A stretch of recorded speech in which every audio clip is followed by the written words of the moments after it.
Alright, everyone, it's the Grim Lord here, and this is Grimm's Comic Corner.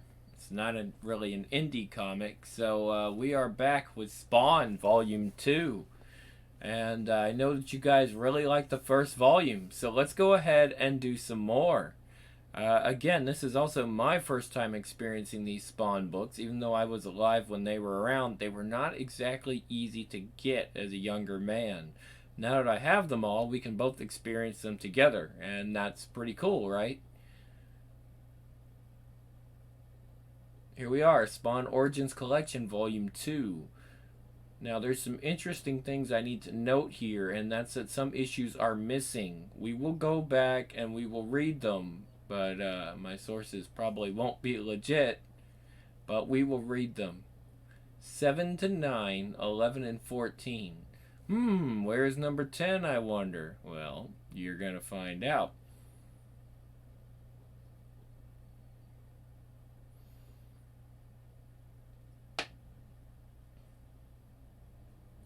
Look at that.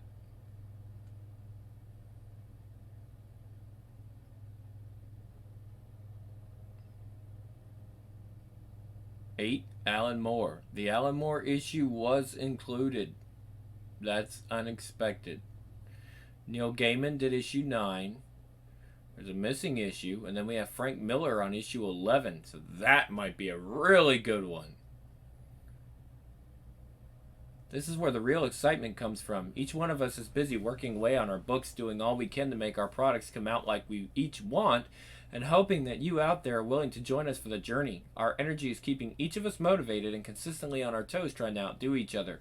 If one guy has a cool hero, then the others have to come up with something cooler. That goes for villains, stories, and page layouts. As our new universe grows, we keep adding ideas that we hope will bring an enthusiasm to the readers. Todd McFarlane, Spawn Letters, Page, Issue 2. Issue 7, 1993, Payback Part 2. Alan Moore wrote this. A lot of respect for Alan Moore. I've read almost everything he's ever written. Almost everything, except for the books, which are a pain in the ass to read. 3 weeks ago, Al Simmons returned from the grave, tricked, deceived. He now lives a life he'd much rather never have started. With hundreds of questions still to be answered, the one thing he hasn't been is comfortable. His new life and powers are a mockery. Both are cruel jokes put into play by a legendary evil. To use those powers means stepping closer to a second death. Holding back will buy him the time to ask all of his questions. Unfortunately, the fates aren't cooperating. Pushed into battle against a mafia-directed cyborg, the Spawn avoided use of his power during battle. However, two cracked ribs and a broken arm changed that. He can endure the pain from the ribs, but the arm had to be fixed. More wasted energy. There had to be a way to stop it. There was! While a government-paid assassin, he was one in a handful, privy to certain details such as the location of the right hardware to drop a cyborg. With the last snap of a magazine clip for an AK-830 rocket launcher, for the first time in 3 weeks, feels the same... hold on. For the first time in 3 weeks, feels the same way he used to when he was stalking a kill. Comfortable. Very, very comfortable.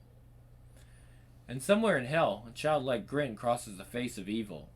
This should just about do it. Get enough firepower to level a small building, or a big cyborg. Lucky for me, his external life sensors went haywire when his arm was damaged. He thought I was dead. Don't know how much more I could have taken. Though if push came to shove, I could have blown the crap out of him with my powers. Bump! Not now! Another intrusion, another distraction. Your presence has been detected sooner than you thought. This is the army, after all, the country's elite. You were one of them not long ago. The crowbar wedged in the door won't keep them back for long. Bump! Thump! Get the door rammed! Scat! This'll get the job done. Come on, guys, I can feel it giving. Johnson, what the hell's taking our backup so long? I told them it was priority code 1. They're on their way, sir. With each crushing blow, the steel-reinforced doors offer less resistance. As hinges buckle, the Spawn weighs his options. Probably just a bunch of kids. He is afforded neither luxury... Yes! Hold on. So killing him won't solve anything. What I needed most was time. That and a little bit of luck. There we are. He's afforded neither luxury. Damn it! He curses, not because he couldn't take on these young army brats and win, but because he doesn't even want to fight. Freeze! Don't make a move! That would have been a concept foreign to him during his previous life. Though he's primed for action, this is not the action he's looking for. His sights are set on a specific target. Unfortunately, getting to that target involves another drain on his powers. Teleportation. He hasn't tried it yet. He hopes it works. It does, sort of. His molecules are ripped apart one by one, then meshed together with the existing molecular structures present. Then they are vacuumed, sucked at the speed of light to a preordained location, then reassembled as fiercely as they were separated. Put simply, the Spawn isn't having fun yet. Holy mother! I think I'm gonna puke. He melts to the ground on a deserted alleyway in the Bowery, an area that somehow draws him back since his return to Earth. This is his new home, full of garbage and crap and drunks. It serves a purpose, that of a constant. Besides, he's beginning to bond with some of his neighbors. Yo! I don't know what that is exactly. As he thrashes, crumpled on the cracked pavement, an advantage of this arrangement becomes apparent. Yo, Red Man! Never fear, Bobby's here. You ain't looking so solid, I say to myself. It's time for good old Uncle Bobby to weave some of his street magic. Oops! Of course, Alan Moore couldn't go without mentioning magic in one of his comic appearances. Of course. 8031. Come on, boy. A big strapping fella like you ought to have more stamina than that. Why, when I was your age, I could pound back a whole case of suds and never burp even once. Though my farts were pretty wicked. I'm not drunk. I just need a minute to... Sure. Look it, kid. It ain't nothing to be ashamed of. Some of us was just built with strong stomachs and bigger bladders. Now you just sit back and relax. I'm gonna watch out for you tonight. Yeah, okay, fine. Oops! This is why Spawn came back. Because he can be with those who care. As improbable as it seems, the bums of a certain 4-block radius have accepted the Spawn as one of their own. Let me ask you a question, boy. Why you always parading around that queer-looking outfit? You deciding to head out on the streets to Halloween, or what? I mean, how you expecting to feel alive when you're wearing something that don't allow bottled happiness to reach your lips? Here, give me that. Spawn sits frozen with the moment. What can he say now? Ha ha ha, hee har. Okay. Cripes, kid, you're even uglier than my Aunt Mabel, and she was ugly. It's obvious that these castaways gave up on judging the surface of things long ago. No! Come on, bud, I was only kidding. In another part of New York, in a building owned by Mafia Don Vito Gravato, nerves are less frayed.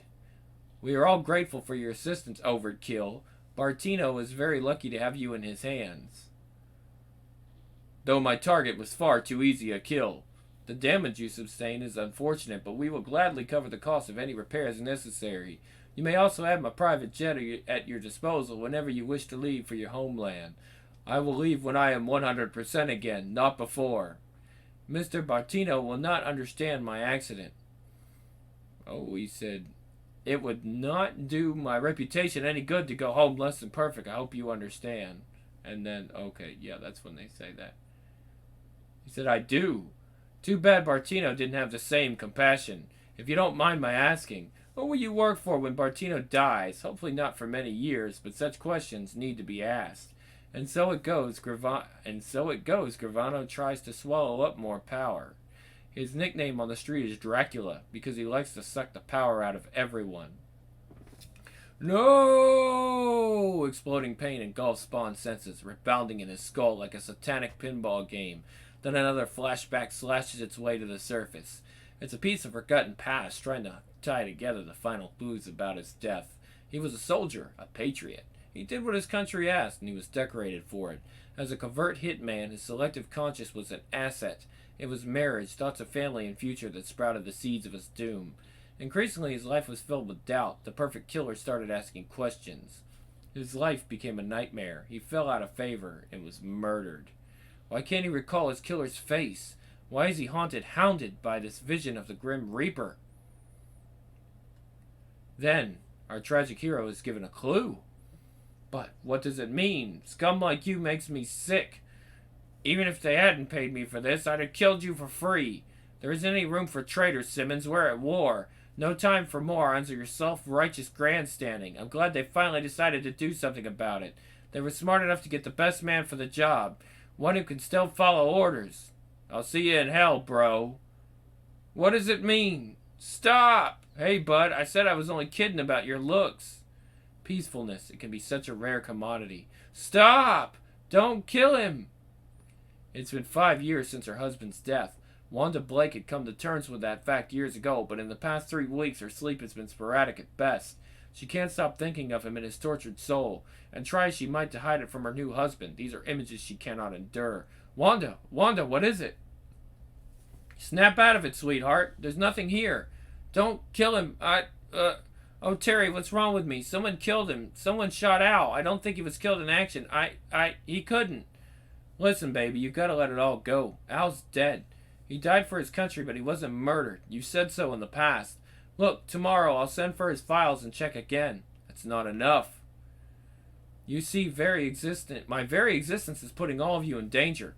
Someone wants me, and they're willing to carve a path through these alleyways to eliminate me. For now, they think I'm dead. The perfect time to go on the offensive. Besides, somebody has to protect our territory. This is our home, Bobby. We can't let them take any more. I can't. Geez, lighten up, Al. We don't gotta worry about them. We can just move. Wouldn't be the first time. So piss on them, I say. Let them have the stinking garbage. It ain't worth fighting for. No, but you are. Besides, friend, I won't move. These alleys are ours. Now tomorrow and next week they have no right and they have no guts. This'll be easy, I promise. Haha, you're a regular hero. So you're a regular hero, are ya? And here I figured you wore that get-up because you were some kind of fruitcake. I'm no hero. Suit yourself. Ain't no business of mine anyways. But tell me, son, from what I've heard, it's the damn mafia that's been combing our turf. You ain't crazy enough to try and take them dudes on, are you? How you figuring on pulling off something stupid like that? I have my ways. Yeah, I can see. What you planning on doing, conquering China? No, it's what it'll take to even a score. An eye for an eye. Time to streamline. His cape will only get in the way now. Other than for show, he sees no reason to keep it. As Spawn walks away, lost in the clattering of guns and ammo, neither he nor Bobby notice the cape as it slithers after them. The next morning at the animal shelter near Wanda's home, you heard me right, ma'am. Don't have anyone here on staff that fits your description. Sounds like a mighty fine fella, though, except, of course, him posing as an SPCA employee. I can't approve of that part. Might have been from another district, though that don't explain why he'd know about your dog. She brushed it off at the time, but Wanda hasn't been able to stop thinking about the man who came calling about her dog. Besides, there have been those reoccurring dreams about Al. In some weird way, she feels he might have known Al. He seemed like such a troubled individual. If nothing else, she wanted to make sure he was okay. Now she knows the nice gentleman was a fraud, but why? Maybe he was checking up on her husband. Marriage to a CIA man does have its pitfalls. Spawn number 3, Tom. Go ahead. Get a good look. But I'll tell you, I'm mighty proud of my ears. Sure, I've heard all the jokes. You look like a taxi with its doors open. Hey, Dumbo. Hey, trophy head. If nothing else, they sure do break the ice. What? Oh, pardon me. I was thinking of something. What did you... Is that supposed to be like Ross Perot? After 10 minutes talking about earlobes and Ross Perot... Yep. Wanda excuses herself. I wonder if Terry's in on some sort of trouble at his job. Was that guy a government stiff or something more? These questions will follow her for the whole day. Nightfall. The perfect time for dead heroes to go to work. Time to get some fast answers. That thug I took out last night killed himself before I could get any answers. Bet it won't take me long before I get some new ones. He's right. It takes only 3 well-placed appearances to get to the facts. Who sent Overkill? A man named Dracula. Nicknamed Dracula. Now to pay him a little visit. In a midtown building, perched amid the concrete catastrophes of New York City, sits a somber figure. He considers his options. Which companies to engulf? What to wear to the charity fundraiser? Whose wife to seduce? These plans are made with no fear of interruption. No one has ever penetrated past the second level of the Resident 12 tier security system. No one. I need your help, fat boy.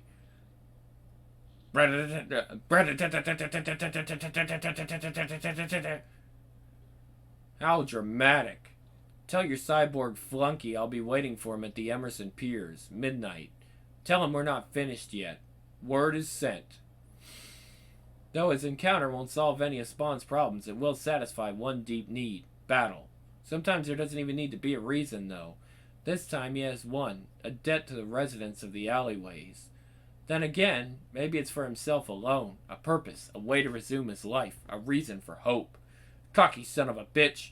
Hey, hero, seems I screwed up. I should have ripped your friggin' head off to make sure you was dead. I intend to correct my oversight. Thanks for the invite. Shall we play? Gladly. Ka-chuk! Spawn's leap to safety goes nowhere as Overkill's hand darts out. What's wrong with your magic chains now?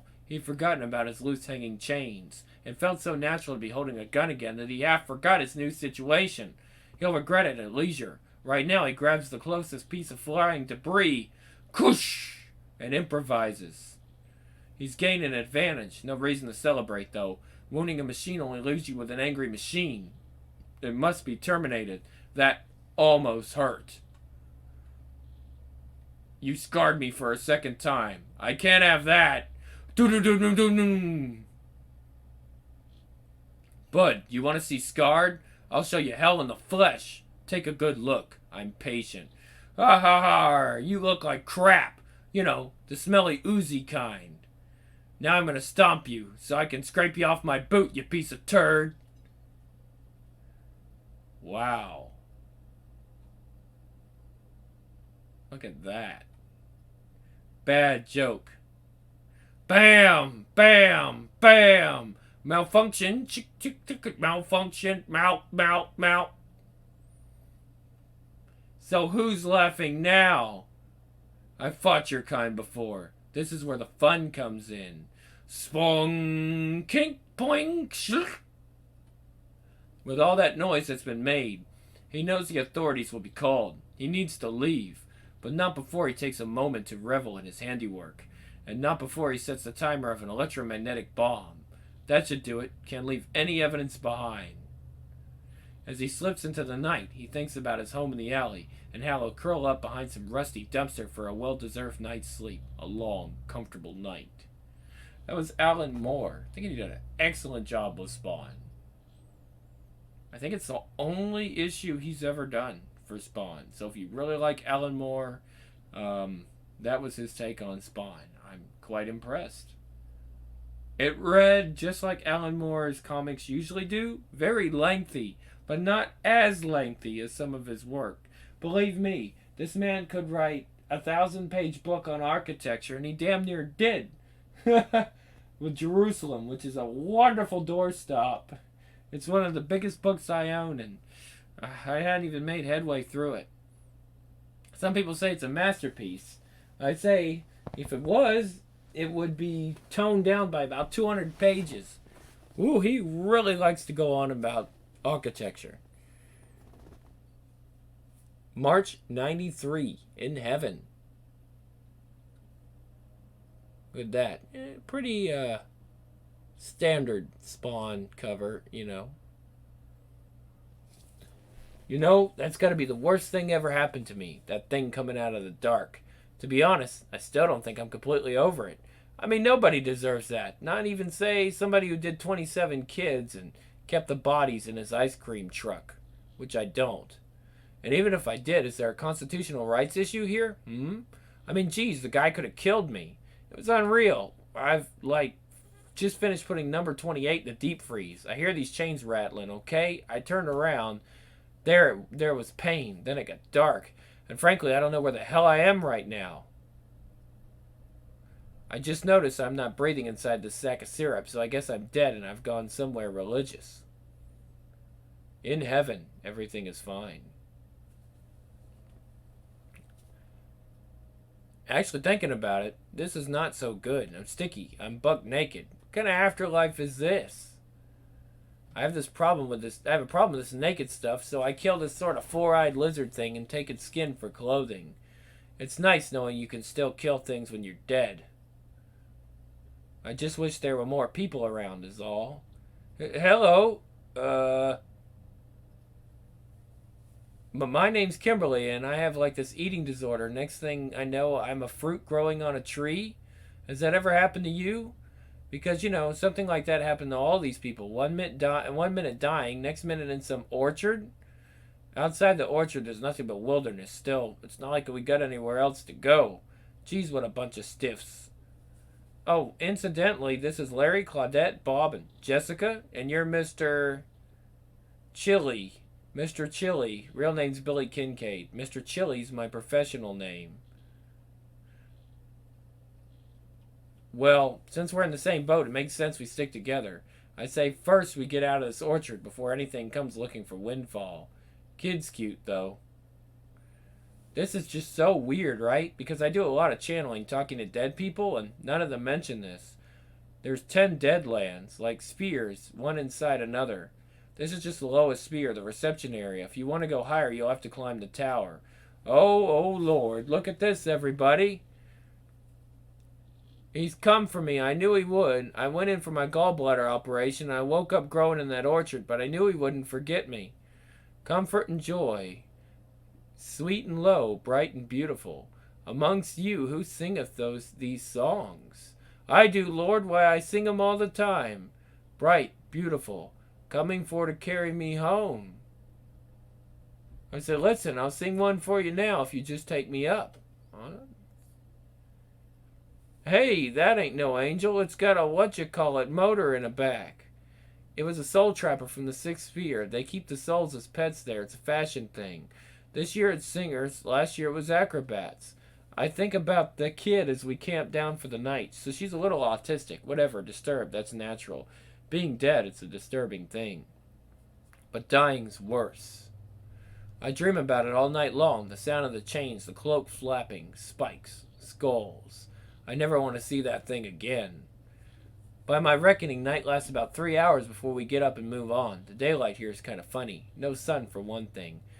We ain't set out 5 minutes when a ray from the sky disintegrates Larry, the restaurant owner and drug deal fatality from Michigan. I mean, that's gonna hurt, right? You don't see many of those. That was the prime monad from the highest sphere, the 10th. He handpicked souls to use as circuitry in his macrocomputer. Your friend's lucky. There's not enough of Lucky Larry to bury, so we move on. Away up the trail, Fat Bob from Wisconsin spots somebody he knows. Hey, look, everybody, it's Elvis. Bob, don't go near it. That isn't the king. Sure it is. Hey, King, I was listening to an American trilogy when I ran my pickup under that Peterbilt. Bob! There's nothing you can do for him. That's a Cthulhu metabuse from the 5th sphere. They get an addictive drug rush from the souls of people like Bob. This is great. 3 of us left. The kid's a psycho. I'm getting there. And Kimberly ends every second sentence with a question mark. Oh, you see this? This is just like a lucky crystal I had. The hell? Tell the truth, it doesn't exactly cripple me with grief when her pet rock swallows her whole, stands up, and scuttles off. The kid tells me it was a soul gourmet from the 3rd sphere. The things they say, you gotta love 'em. Pretty soon after that, it gets dark, just all of a sudden how it does around here. The kid finds us a place we can sleep and dream. A flight of bats surrounds his brow, a cloak that seethes like boiling blood, and when the great chains smash together, white-hot sparks shower down about his feet. How we died. Is that all us dead? How we died? Is that all us dead people get to dream about? I wake up in a cold sweat, and I know what's got to be done. The kid's sleeping by the campfire. Give me just a second, folks, to close that door again.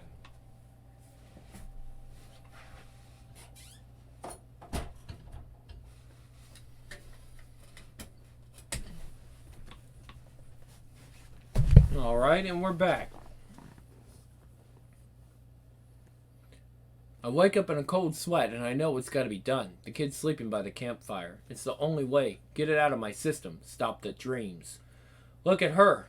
Always gets me how they look when they're asleep. Little Jessica. Little angel. She ain't gonna know a thing about it. Well, it's about time. I wondered how long it'd be before you croaked the know-it-all, little bitch. Glad to see you still got what it takes, Chili. For a while there we was scared you was gonna wuss out on us. Oh, wow.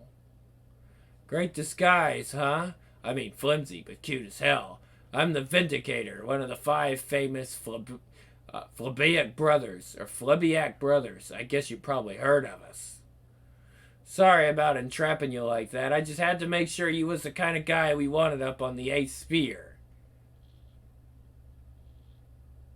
Hey, where you going? Trust me, you'll like the 8th Sphere. Everybody does. That stuff about it being a reeking sulfurous torture furnace was just rumors spread by business rivals. Those scalpers on the 2nd, I bet. They got it in for us. I gotta get out of here. The kid, that thing, said the only way out was up the tower. You know, maybe I still got a chance. Boy, these stairs, huh? Are they murder or what? I'd tell him put in an elevator, one of them glass ones. I mean, sure, this is hell, but why are they gonna make things difficult for people? I can't go any further. Ugh. Hey, no problemo. You want to be a fur coat for some hyper-intelligent ice shrimp on the 2nd Sphere? I mean, just say, I can drop you right off. Or what about the 3rd Sphere? Honest, I'd understand getting filtered and served with the light pastries what some guys like. I know that. I was gonna carry you off if you hadn't run like that. You ought to think yourself lucky you've been harvested by the 8th. I mean, a dead guy like you, what are his options? Okay. Sometimes I need to read downwards. But you see, you're special. You're a dead child murderer, and we appreciate that in a guy. I mean, here on the 4th, you'd be a fuel rod. I seen you in action, Mr. Chili, and I gotta say, you're too good for that. No way are you gonna end up as nose candy for some 5th Sphere hippie meta squid. Or singing gospel favorites in an electrified birdcage here on the 6th. Culture ain't for us. We're more strangle 'em and stick 'em in the freezer kind of guys. As for the 7th Sphere, don't ask. It's this place called Erebus. Nobody's ever seen inside. We figure it's some special hell for the most damnable creatures of all. Now, this place you're gonna like. Some call it the 8th Sphere, some call it the Malbolge, but me, I call it home. Now, as it happens, the Malbolge himself is looking for souls to join his army, souls just like you. What's up? This place is hot. It's burning my feet. Oh, that won't bother you once you fit it out in your slaves' wear. All the Malbolgia conquests wear it. Here, I'll whistle yours up. Sweet! Let me introduce K3 Merlou. K3 Merlou, she's a constantly evolving neural parasite, and I think she likes you. No, not that. Oh, come on. Look, I know what you're thinking. Neuroparasites, they're only after one thing, but just give it a chance is what I'm saying. Believe me, I have a feeling you guys are going to be very close. Yeah! Oh, look, bonding.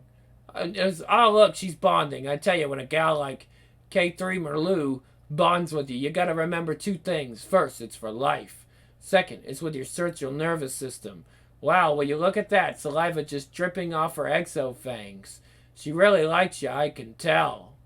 There, I tell you, you ain't gonna get a neat designer uniform like that working a no fast food franchise.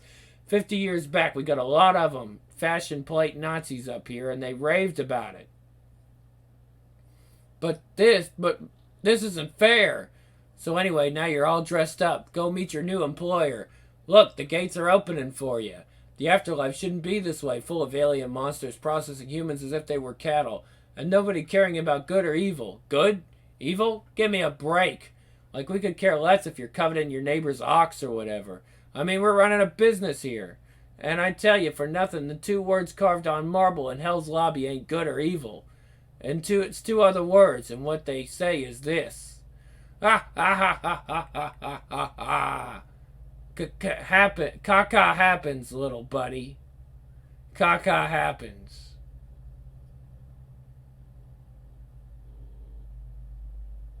Wow. That was crazy. Issue 9. Crossing over.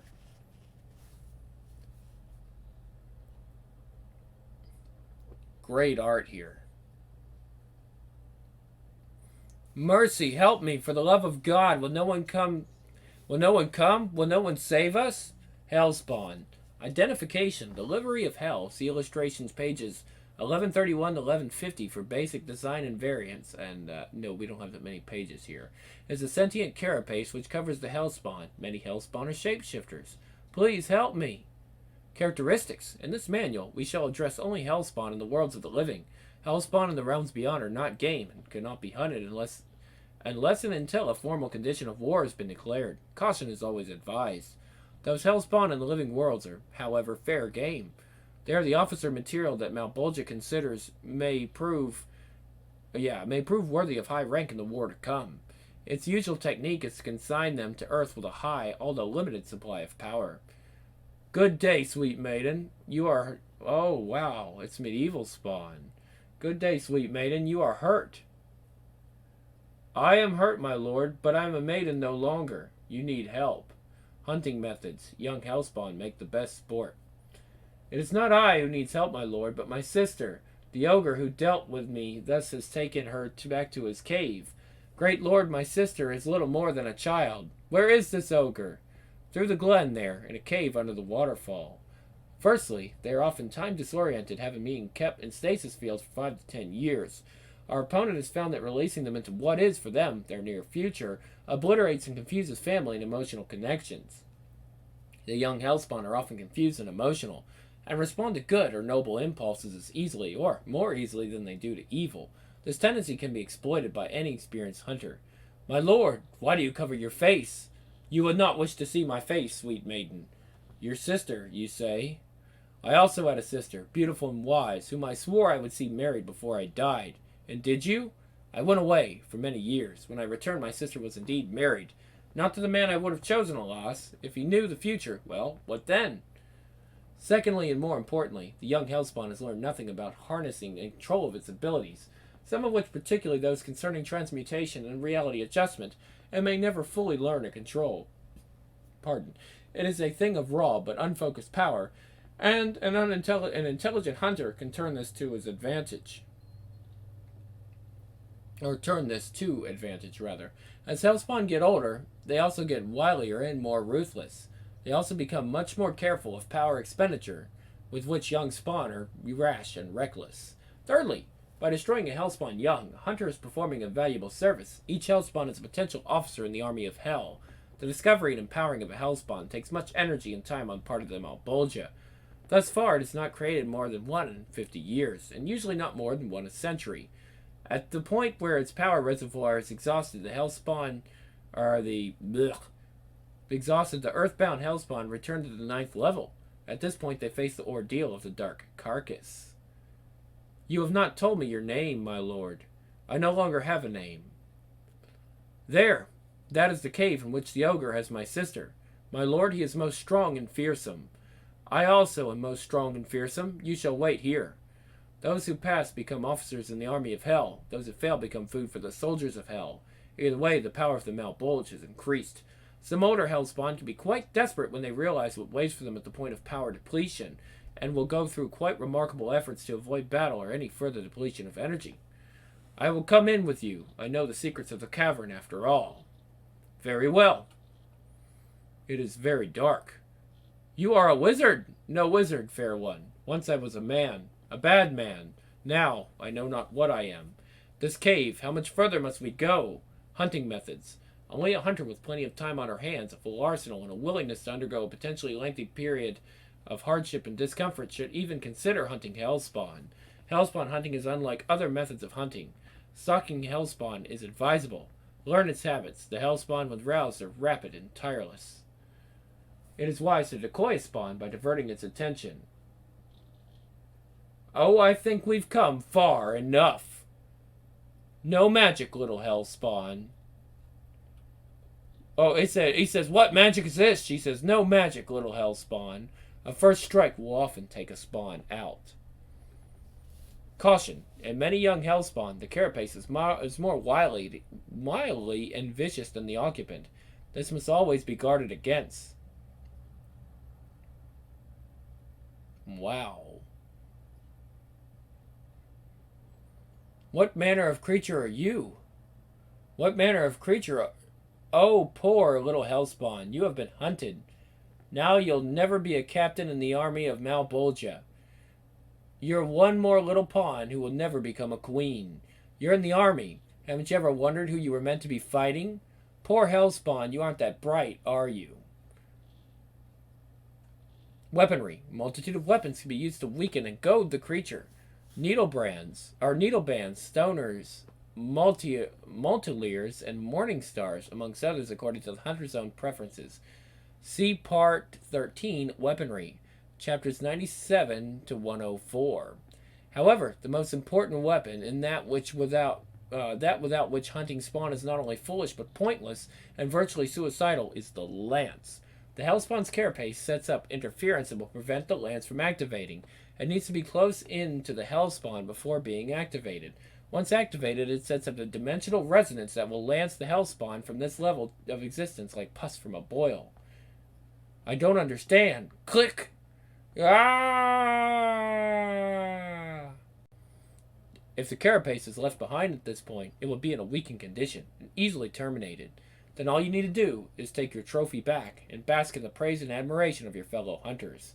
Ah! Okay. 800 years later.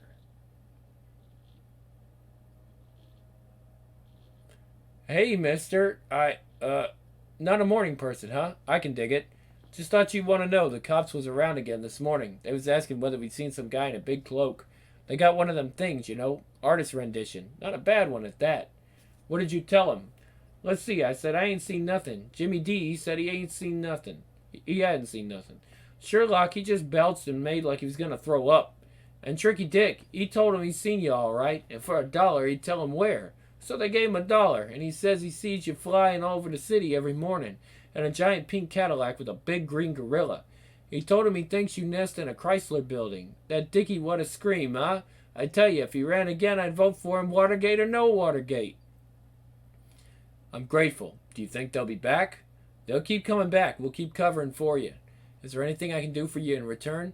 After what the cops did to Joey? What the mob did to Freddy? Sticking it to any of them in any way we can. Hey, it's a pleasure. Spawn number 5, Tom. Now, Jack boy, don't you be so hasty. It ain't often we have an offer like that. Say, if you could create for us maybe a crate of strawberry ripple wine, I think we could consider all debts settled. I'm not sure that I... You just have to close your eyes and concentrate, lad.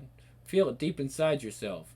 No, not like that. You do it like that, you'll just lower your energy reserves. The trick is pulling energy from your costume. It's a neural parasite after all. But that doesn't mean you can't borrow a little energy from it in return. It worked! What? Sure it did. Well, isn't that something?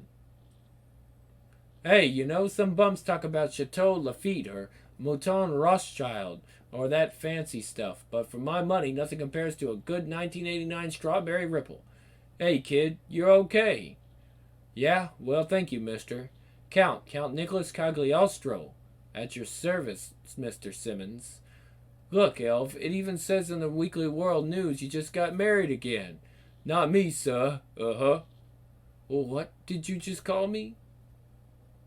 Ooh, he might know Spawn's secret identity. I wonder who this Cagliostro character is. Is Miss Gabrielle available? Do you have an appointment? I'll need an appointment. Just tell her that Angela's here to see her. She says you should go straight in. Angela! Hello, Gabrielle. You're looking wonderful. I'm looking almost the same as the last time you saw me, when you described me as a pasty-faced, runty little desk-bound bureaucrat obsessed with tiny details with no prospects of promotion. Did I say that? Why, yes, you did. And now I'm the director of Terran Affairs, and you're still a freelancer. So, this whole world is my region of responsibility since Raffaella was called upstairs. I know. And I'm very busy, so if you think I'm letting you get out here and make my job any harder, you better think again. Oh, but that's exactly what I am thinking. This had better be good. It is. It's a hunting permit. I see. Put that away, Angela. Yes, I heard that a new hellspawn had surfaced. It's not exactly high on my list of priorities. Okay, but none of that stalking and trailing nonsense. I can't stop you from hunting, but I want this one quick and clean. For the last time, I want to know how you knew I was Al Simmons. Geez, you're a good kid, but you're really not very bright. You got a way to go. I mean, I knew all about your costume. That didn't faze you, so I know about the Malbolgia. The what? The guy you did the deal with. You know, give me my wife back and I'll serve you forever. That guy. I see. So you know that I did a deal with the devil. You did a deal with the devil, huh? You hadn't even stopped to think about which one? Which one? There was only one. The devil. You really don't get it. Listen, kid, half the guys in this alley did a deal with the devil at some point. Their devil gave them power and wealth and love and fame and everything they'd ever want. Then he collected. And they have to be bums in the alleyways for the next however long. Look, Sonny, there's a lot you don't understand about what's been happening to you. Excuse me, can we talk? Huh? Who are you? Men call me Angela. Look, Angela, if you don't mind, I'm kind of busy right now, and I've got a lot on my mind. Oh, shit. She didn't like that. I know. That's how I got this close. Oh, shit. Who's that? Oh, no, that's Spawn. Okay. Hey, lady, I don't want to hurt you. I know. I don't want to hurt you either. I want to destroy you. Oh, shit. What?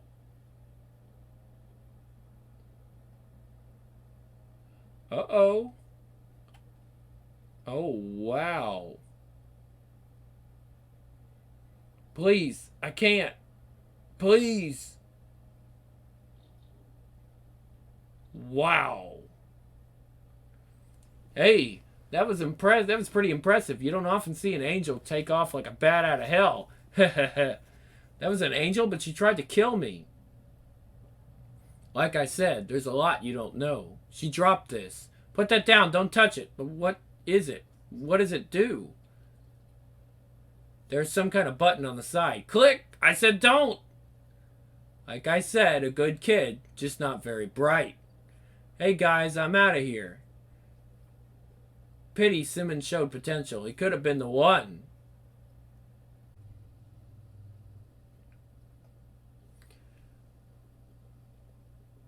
Alright, and we're back. Issue 11, Home. Frank Miller. Now let's get back to reality. Spawn's been having nightmares. That's the only explanation. Al, for Christ's sake, buddy, snap out of it. Yeah! Yeah! It ain't real, boy. Come on, they'll call the cops on us. He's got it bad. Yes, he does. Smack! Sorry about this, Al. Blarg! Yer! Bobby, and Boots, guys, it's you, thank God. Oh, mother, that was too damn weird. Demons and new age girls and really mean angels and a talking aardvark. A talking aardvark. He smoked, too. Aardvark, huh? With me, it's usually rats and lizards and beetles. I get a lot of beetles. I mostly get bats. It's the wine. Yes, it is. But I don't drink, damn it. Sorry, I'm having a rough time. You know, big guy, we've been hanging out for a while now, but I ain't so much as heard a sob story out of you. Not so much as she done me wrong. I don't mean to poke my nose where it don't belong, but who the hell are you? That's a long story, and it doesn't have a punchline. Let's just say that all I know is I'm kind of like Boots, over there. He's so in love with those boots of his, that's what we call him. They're all he's got, so he takes care of them. And all I've got is you guys in this alley. You're my friends, and this is my home. Boom! Jeez Louise, what a boom! You're going the wrong way, Al. That's got to be the cops. No, that's a 50mm tsunami. It's Japanese. Cops don't use it. It's military. Spawn has seen this weapon in action before, back when he was Al Simmons and he was alive. It's a handheld tank stopper. It can reduce a Bradley to shrapnel with a single shot. Boom! Use it on a human and you're talking spaghetti sauce. The lumpy kind. The damn thing brings back all the wrong kind of memories. Save me. Yeah! Save. Spaghetti sauce. The lumpy kind. That's what they'd both be if Al Simmons were still alive. Still human. But for the girl, it doesn't make a speck of difference. For the girl, dead is dead. You son of a bitch! You killed my pal! Maybe I'll kill you too, you drunk old turd. I got a case of the nasties tonight. Me too. Bad case. Your fault. Ow, geez Louise. This can't be happening. I don't get it, Al. First you're dreaming about talking aardvarks, then you're dead, Then you're not dead. Then you got that punk right where you want him. Then you let him go. And still there's a hole through you bigger than my fist. I'm confused. The punk would be easy to kill, and Spawn is tempted. But something's happening here, something that might threaten the filthy stretch of pavement that Spawn calls home. And there's the girl. Save me, she said. He didn't. Who are these people? What are they doing here? Where'd the punk get that cannon? The punk will be easy to follow, and may lead Spawn to some answers. Then perhaps the killing starts. But first, precious energy spent. And now there's no hole. Could have put my fist right through it a minute ago, and now there's no hole. You're some kind of... Hold on. You're some strange kind of guy, Al. Truly unique. Look at that.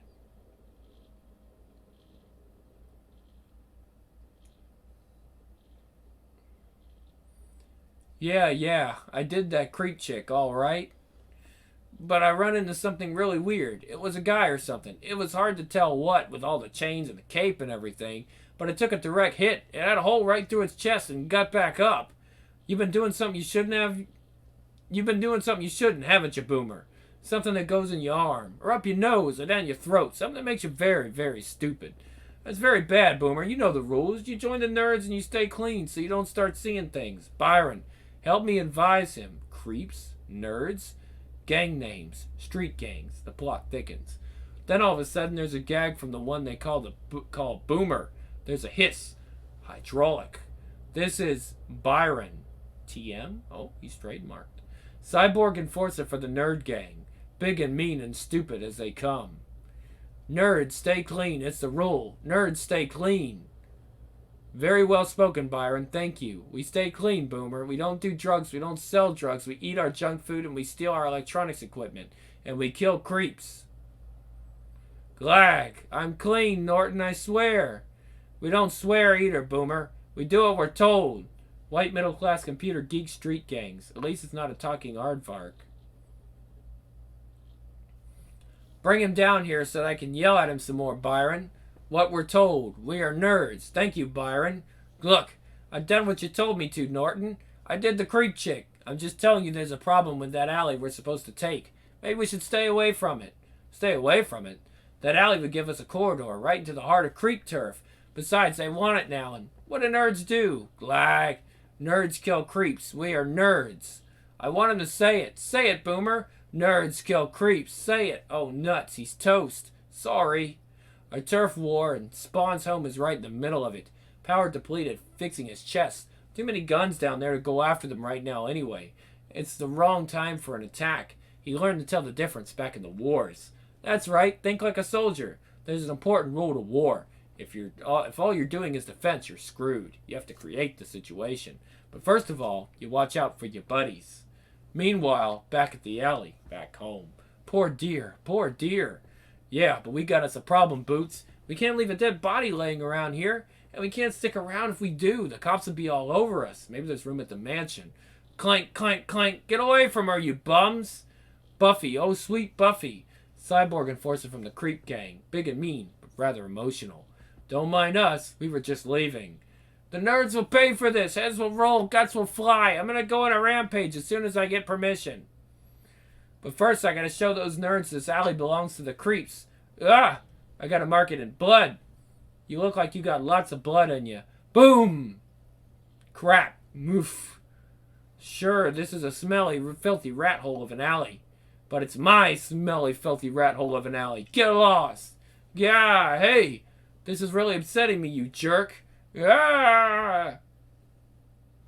You coming at me like this in my hour of grief. You not showing me one shred of compassion. Chuck, chuck, chuck, chuck, chuck, chuck. This is no good. Boom, boom! Even if I beat this guy, there'll be more from both sides. I gotta create the situation. Boom, boom, of course. Boom, it's so simple. Spawn summons his hellborn power. Creeps! Or maybe he just shows the enemy the putrid contents of his own soul. Psychological warfare, the first step in creating the situation. The battle will be fought here. The war will end here. All creeps will die. Golly, James, this is really scary. I think maybe we should get the hell out of here, guys. Get the hell out of here. Tell the guys. I'm so upset. Here I am still upset over Buffy, and now this. It isn't fair. It isn't fair at all. And soon, at the nerd camp, The war will end. The alley will be your grave. All nerds will die tonight at midnight. Face us now, or cower and cringe until we hunt you down. Creeps kill nerds. This means war. Hologram. Gotta be a hologram. Cool. War. That's exactly what it means. The situation is created. And very soon. Wow. Yeah! Boom! Boom! Braka baka baka baka baka. Zoom! Boom! Boom! Braka baka baka. Cool! Boom! Boom! Baka baka baka. Boom! Baka baka baka baka. Boom! Sploot! Cook! Boom! Chuk! Boom! Boom! Boom! Braka. Okay, I think they're just about finished. Creeps kill nerds. Nerds kill creeps. All creeps die. All nerds die. Only Byron still lives. Byron rules the alley. Byron owns the alley. Byron. Wow. Let's play Alien. Huh? Teleportation. It's the worst. Being ripped to atoms, scrambled into a living stream of energy. Might as well nosedive into a meat grinder. But it's the only way. It's the armor that's the problem. 5-layer Kevlar with a splash of an almost nuke-proof proton-heavy alloy. Why'd he say that? Where'd he go? I don't know. He's a pretty strange guy. Ugh, the armor's tough. But it's like the escape artist Houdini said about a bank vault he locked himself into. Glurk. Not to keep people in. Glak. It's not fun, and it's not pretty. But it works. I'm not asking this time, Al. I'm not begging you with a bunch of stupid questions about stuff that doesn't concern me. Sometimes a guy's got to realize there's things that are simply beyond a guy's understanding. So I'm not asking about how it is you popped into that guy's chest and came back out. But what I am asking is, what about us? What about the alley? We let the cops clean it up. Then, we move back in. And life goes on. Next, who killed Spawn? Oh, man. July 12th, 93. Flashback. McFarlane. Spawn. More appropriately, Hellspawn. The officers in training of the Malbolgia sent to the living world to hone their potent yet limited supply of power. They must first prove worthy of their rare selection as a warrior from the realms beyond. The latest recruit, and the first this century, is Lieutenant Colonel Al Simmons. Millions of souls, both good and evil, were bypassed before Simmons was appointed. He had the gift, the right wiring, the well-tooled machinery. During his first existence on Earth, he had shown a willingness to follow orders, to kill, to murder, to slaughter, all in the name of duty. He didn't believe in the great beyond, but his atheistic leanings only made Hell's selection of him even more satisfying. Yet, the unbeliever cannot be chosen against his will. He or she must open the door to evil willingly and without hesitation. Thus, the real trauma of death experienced by each soul leaves many open to exploitation. The evil one quickly found the chink in Simmons' emotional armor: love. Not for duty or country, but for someone. This weakness has been the greatest of all aids to enlistment for the Malbolgia's army.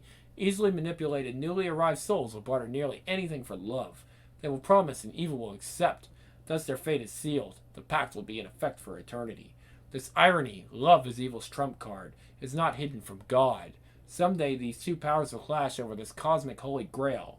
Armageddon will be fought for the reason humans exist in the first place: love. Al Simmons traded his soul for it. Of these brief visions, how many are to be believed? How many have been changed? Okay, a little different here. Eventually, this new Spawn will have all his answers. Until that day, he can only continue to struggle for some sense of order and meaning to his existence. His memory has already accessed some vital clues, but others are buried deeper in his subconscious and emerge only sporadically. Of these brief visions, how many are to be believed? How many have been changed? Okay. At least he accepts the notion that his life is completely out of control. The fight with Angela, the angel warrior, sent him to purgatory, temporarily disconnecting his powers. When Al seemed lost, he blinked, only to find himself back on Earth again among his newfound friends. New York's homeless. His powers obviously include transmutation and reality adjusting. Unfortunately, neither is at his discretion. Nor is the lure of this church. Now, for the third time, he has needed its call, not knowing whether some divine spirit is trying to help haunt him. His still human thought process allows him to make only the obvious personal connection. My wedding. It was the only time I entered a church, but what's that got to do with anything? Maybe something. Maybe. Besides, recalling some happiness may be the only way I stay sane. Do you, Wanda Catherine Blake, take this man? The ceremony was enjoyable, I heard. My attention was focused solely on Wanda. From the moment she walked down the aisle until we left the church as husband and wife, I almost forgot how to say I do. I was so mesmerized by her. Not nervous. I was never nervous, just totally captivated by her beauty and what the day meant for us. Our lives, the future. Everything seemed so perfect that day, especially her. I'll never forget how incredible she looked, how happy she was, how happy I was. When we danced to our song Endless Love, I was completely unaware of everything but her. I remember Wanda looking at me for just a moment with tears in her eyes. It gave me the warmest feeling of my life. And who could forget little Grandma Blake? Her blindness never slowed that woman down for a second. Feisty, just like her granddaughter. Please, Al, I don't mean to pry, but why don't you make Wanda take your last name? She won't listen to me. Curse her stubbornness. Doesn't she love you? Isn't she proud of your name? What about your mom and dad? They must be hurt. It must have been the 50th time we had the discussion. I told her the same thing I did the other 49 times. I met a Wanda Blake. I fell in love with a Wanda Blake. I've been dating a Wanda Blake, and now I was married to a Wanda Blake. Wanda Simmons sounds like my sister. But what about the children? What are they going to be, Simmons? Blake? One of them silly hyphenated names? Please, think about the children. Children. Funny how that point became moot. I wasn't able to give Wanda the kids she wanted so desperately. Don't worry, we figured it all out. Instead of Blake Simmons, we're going to shorten it to BS. Big BS and little BS. We're planning on having only 2. I don't think she was amused. The doctor said it wasn't me who was sterile. Now I know they were wrong. Terry, damn him, he gave her a child. My best man, my best friend. How could he marry her? How could he do that to me? Him and Wanda at night in their bedroom. I can't stop thinking about it. I feel like I'm being cheated on, driving myself crazy. Need to get a grip.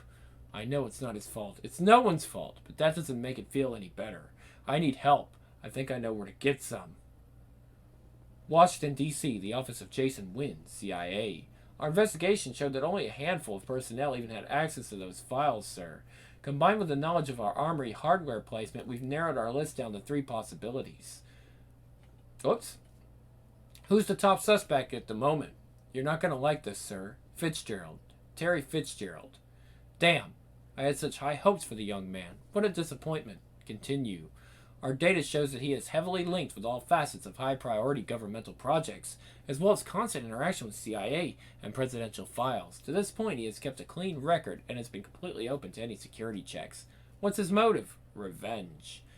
As I'm sure you're aware, Fitzgerald was best friends with Lieutenant Colonel Al Simmons, one of your former agents. It's our belief that he is trying to gather information that might be useful in a blackmail situation. You remember Simmons, don't you, sir? Ah, yes, Simmons. Now there was a major disappointment. Shame about his death. That's the point, sir. At first, Fitzgerald, along with Simmons' widow, blamed the agency for his death. He quickly came to realize his mistake and made formal apologies to the appropriate offices. He has since married Simmons' widow, Wanda Blake. With her paranoia a constant thorn in his side, it would be quite reasonable to assume the 2 of them have decided to focus their anguish in a hostile fashion. I see. I want you to contact a couple of agents in New York, have them get across to him a sense of our suspicions, then follow his every move. It's always amusing to see which direction a scuttling weasel will run. There she is, sitting on the front porch just like she always did. Nice to see some things haven't changed. Hello? Who's there? Such a simple question. Granny Blake, it's me. It's... God have mercy. Al, is it really you? Please don't get up, Granny. My dear Al, how can this be? I'm getting scared. Please don't be. I won't be long. I just came to tell you that you were right. There is an afterlife. I'm sorry I didn't believe you. I'm sorry I didn't heed your warnings. I've been sent to tell you that there's a place in heaven waiting for you when your day comes. The heavens will trumpet your arrival. Bless you, child. I look forward to joining you and my other friends someday. Granny, I won't be there with you. Heaven is for the great spirits of the world, those who care, those who overcome great hardships. I created strife, not love. When others held out their hands to me, I walked away. God welcomes believers, not doubters. People whose spirits are filled with goodness and compassion. People like you. Now you listen here, boy. You was a hero. You understand? Everyone always told me so. Don't know why you're so confused, but God didn't send me down here just to tell me I'm going to heaven. God didn't send you down here just to tell me I'm going to heaven. He must have sent you down so he could prove to you that you're a real angel. Ain't no way Satan gonna send one of his just to tell folks they're going to heaven. Don't make no sense, you hear me? I love you, Al. I miss you so much. You made me laugh like no one else could. I miss that. I miss you. And one day you're gonna be so proud of her. Carrying on with life. Got herself a beautiful girl and a husband. Didn't take his last name either. Though I suppose you know all this sitting up there watching down on us all day. Granny, I have to ask you something. Does Wanda still think of me? Heaven's sake, child, that woman's got more love for you today than she ever had. She misses you more than any of us. You gave her happiness, Al, and love. No one can ever take that away. She still visits me every Tuesday when we talk about you. I can still hear the love in her voice. I know your pain, but someday you and Wanda will be reunited forever. We all will. I hope you're right. Thank you. Thank you so much, Granny. I have to go now. God bless you. New York City officials confirmed their intent to beef up police presence in Manhattan's Lower West in response to the sudden rash of violence in that city's back streets. Besides earlier reports of non-sanctioned Youngblood activity, there remains the question of why so many of the victims are suspected of connections to the mafia. With this new development, it comes as no surprise to organized crime watchers that Sicilian bodyguard Overkill was reportedly seen in New York last week. However, reporters have had no luck in determining his whereabouts. According to sources close to the mayor's office, Manhattan is facing the grim possibility of a war, seemingly between those mafia gangs and the mobs of disenfranchised youth who patterned themselves after the government's Youngblood program. Spineless whelps. That's right, you punks. You heard me? In my day, we didn't resort to such cowardly stunts as shooting one another. Mind you, I don't give a hoot if you want to litter the alleys with each other's intestines. Fact is, that'd make me rather giddy. What gets my goat, though, is that you have to shoot at all. You want to emulate the government whiz kids? Fine. I think that's moronic, but what can I expect from a bunch of teenage techno nerds? Certainly not intelligence. When I belonged to gangs, we settled things with our fists. You could see the enemy's eyes. Now you use Youngblood-type military hardware that can level a city block in one shot. Oh yeah, what a bunch of friggin' heroes. And a major coup for Paramount, studio executives have purchased the film rights to Mark Curtis's bestseller, Courageous Ambitions, the Al Simmons story. The unofficial biography delves into the political arena just to show how demanding it can be, working as one of the president's errand boys. Following the huge success of Clint Eastwood's new film In the Line of Fire, as well as prior fascination with Colonel Oliver North and General Stormin Norman Schwarzkopf, it looks as if Hollywood is determined to run this new genre into the ground. This just in. We've received word that the agency handling Youngblood's very own Bedrock has run into some legal snags with the animators Hanna-Barbera over name use rights. Ah, wonder if that actually was a thing. Like, I wonder if that actually happened. New York City with the NYPD's 12th precinct. I can't believe it. What a load of crap. Just because they find a dead guy strung up in our office with popsicle sticks rammed through his belly, we're put on probation? Only until the board's inquiry gives its result. Screw the board. And screw Chief Banks. That son of a bitch has been riding me every day. What's that frickin' idiot think we did? Carry Kincaid's bloody body up to the side of the building? Yes, sir, he does. Listen, Twitch, we both know that Kincaid deserved to die. Hell, everyone thought so. But the mere fact that Banks thinks we had anything at all to do with those popsicle sticks poking out of him just infuriates me to no end. Don't forget the ice cream scoop. Huh? Geez, Twitch, how can you joke at a time like this? Your ass is in the fire, too. I realize that, sir, but I try to look at the bright side. Such as, there could be no possible way they can find either of us even remotely responsible for what happened to Billy Kincaid. Plus, the evidence we found in the house he rented proves that the courts made a mistake letting him go in the first place. It is they who must answer to that little girl's parents, not us. I know I've done nothing wrong. That's peace enough. In the meantime, we can only wait for the board's final decision. No sense getting a huff in the interim. Besides, when they do clear us, there's the small matter of that Cape stranger who appeared at Kincaid's residence. They don't know about our little red hero yet. He's our only lead in the case. And I hear he might have some connection to those Alleyway incidents. As for putting on a happy face, sorry, I'm not as perfect as you. But if it'll make you feel happier, I'll put my rose-colored glasses on and pretend like all is so very wonderful. There, now I feel so much better. Isn't life grand? That it is, sir. I especially live for these sarcastic mood shifts of yours. Quite uplifting. Oh, I should have done the changed the accent up. Sorry about that. As the sun shines bright the next day, Wanda Blake and her daughter Cyan take time to enjoy the warmth. Did you have a fun walk, Cyan? Nope. You mean yes? Can you say yes? Chess. That's a good girl. Mama's glad we went for a walk. So is Shauna. Can you say Shauna? Sha. Right. Mama. Yes, dear. What is it? Juice. You want some juice? Nope. You mean yes. How do you ask? Peas? That's a good girl. Come sit on Mama so you don't spill any. Sha. No, Shauna can't have any juice. We'll get her some water when we get home. Arf. Hey, who's that? Gonna get you. Go get him. Daddy. Cyan. How's my little girl today? Have you been good for Mom? Nope. It's funny how she says that instead of yes. I know that she means yes, but I must confuse the daycare people a bit. Anyway, how was work? Oh, the same. Still haven't made me president, but I'm sure they'll get around to it. How was yours? Not bad, actually. We finally solved the problem with our computers, and tomorrow we're... Daddy. Yes, Cyan. Home. Okay, sweetie, we're almost there. Pooh! Yes, you can watch your Winnie the Pooh tape. Looks like you have company. I don't get why you guys can't leave your work at the office. Don't keep him too long, fellas. Mama home. Yes, sweetie. Here, Terry. I'll take her. It's time for her to eat anyways. Oh, you're gonna fall. Ready? Go see your mom. Okay, and that's when she says that. All right. Now, what can I do for you guys? Beautiful family you have there, Mr. Fitzgerald. Sure, it'd be a shame if something were to happen to them. Real shame. Man, just like CIA or FBI guys, right? Excellent. Fitzgerald has been properly advised. Yes, sir. We've also started around-the-clock surveillance on both he and his wife. Perfect. Midnight. The back streets of Manhattan's Lower East Side. Friends share their bottles and stories with each other.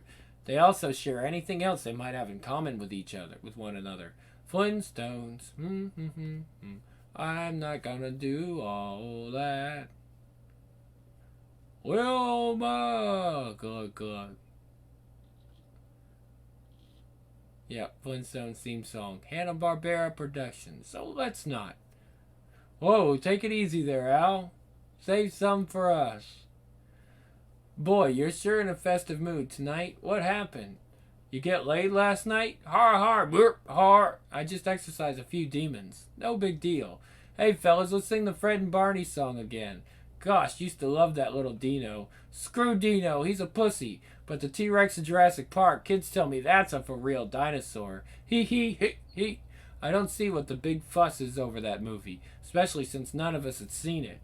Boys, let me tell you what's awesome. Not some stupid movie about giant lizards. It's Bobby over here. To heck with Jurassic Park. Have you guys ever smelled his Jurassic farts? Smell like they're 70 million years old or something. Honest to God. Okay.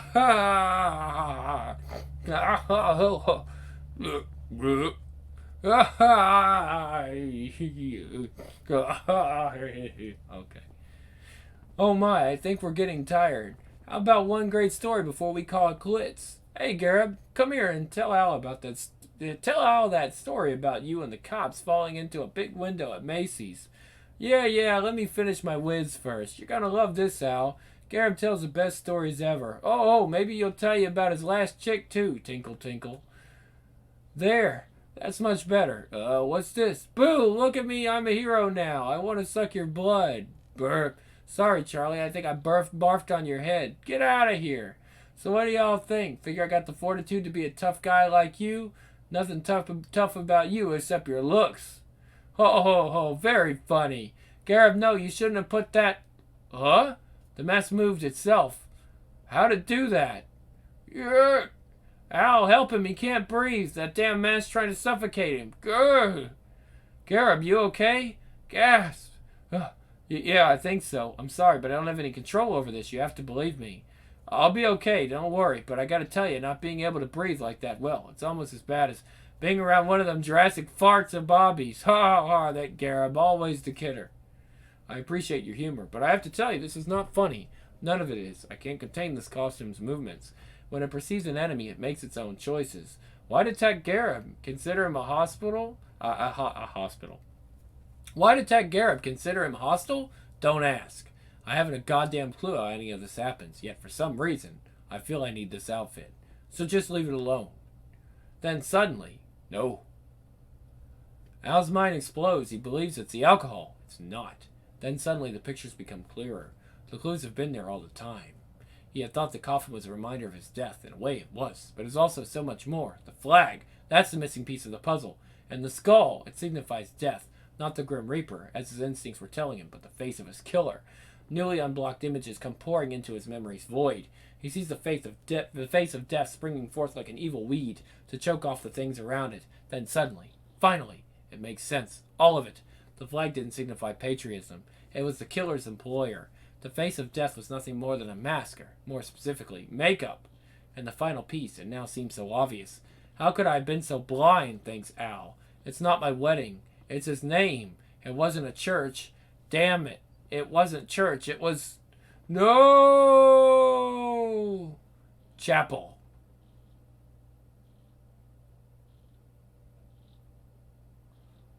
Here we go. 13. Flashback Part 2.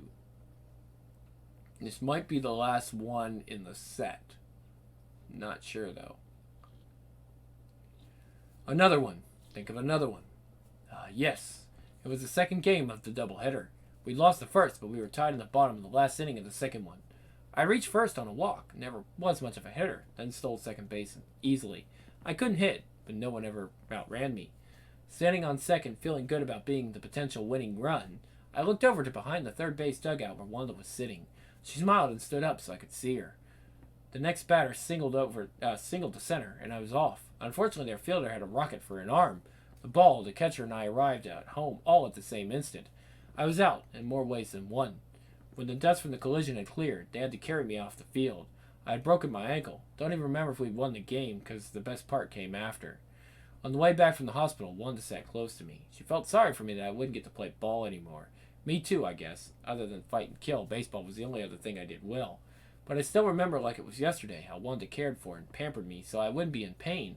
That night we made love till the sun started coming up. My foot started throbbing. She made me forget everything. Her touch eased my mind and drove me crazy at the same time. And that night our loving each other was so perfect. So very, very perfect. And all that's gone now. So I have to keep reminding myself of what she stole. I have to keep telling myself these stories, over and over. Build up my rage, my hate. The more angry I am, the less I'll need to rely on my powers. Can't afford to use them unless it's absolutely necessary. I somehow sense the drainage. How I foolishly used about 20% already. It's clear that I have to count on myself, not these powers. What's important is Wanda. I have to focus on that. The devil told me that once my power is exhausted, I'll be banished from Earth forever. I'd much rather get Wanda back, solve my problems, and not use these powers as a crutch. Ping, ping! It's almost like being human again. Tick, tick, tick, tick, ping! Okay. Poke, poke, poke, poke, poke. Come on, come on! Kill him! Get him! Get him! Yeah, come on, come on, come on, come on! Since I'm not, it's time to nail the scumbag who helped me into this bizarre situation. The sadistic game. Bazing! Ping! Poke, poke, poke, tick, tick, tick, zing! Bazow! Poke, poke, poke, poke! Ah, cool! Nailed him! Just gotta get one more guy and I'm in the level 6. This game's rad. Chapel. Used to call him a friend. Once had a few laughs together. Then he changed. Became just like me. Or maybe I became like him. Doesn't matter now. I heard he was being considered as a recruit for the Youngblood program. Seemed like this sent him on a glory streak trying to prove his worth to the brass. Always ready for action. Always ready to kill. Just like me. Funny how hired assassins like us could find death to be the common link to our admiration for each other. Death.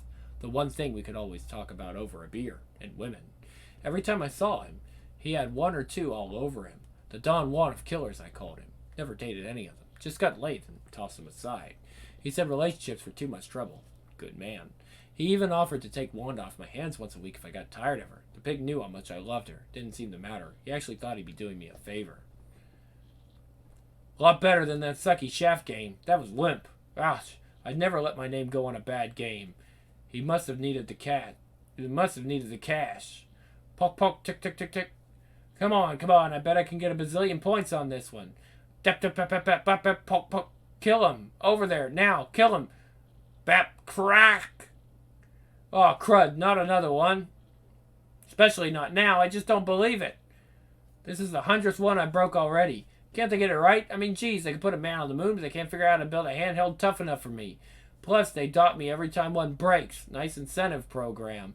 Ain't my fault I got stumps for fingers. They had a heart attack when I asked for an arcade game. Chapel did me one favor, though. During his review period, before his induction into Youngblood, he brought me to Washington, D.C. to see the group's central headquarters. The Youngblood program had been interested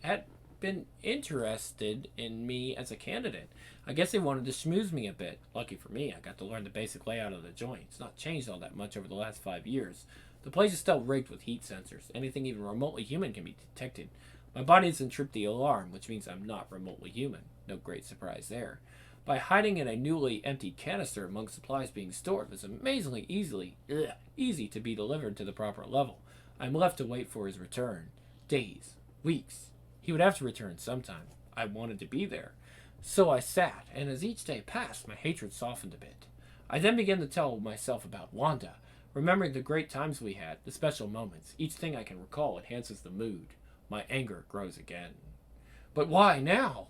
Right in the middle of my best game ever. It could have broken yesterday when I couldn't do dick. Oh no, wouldn't want to do that now, would we? Badrock, are you there? Come in, boy. Yeah, I'm here. What's up? We're still here in the training room. Thought I'd check on you, see how you were doing. And to make sure you weren't thinking about using the security screen as a receiver for your video games. Huh? Part of being a Youngblood involves discerning when and where your time is appropriate for our needs. Get my drift? Yes, sir. Absolutely don't worry about me, sir. I haven't even opened that new game they sent over. Good. How's everything else? Couldn't be better. You can count on me. I got my eyes peeled. So does my hate.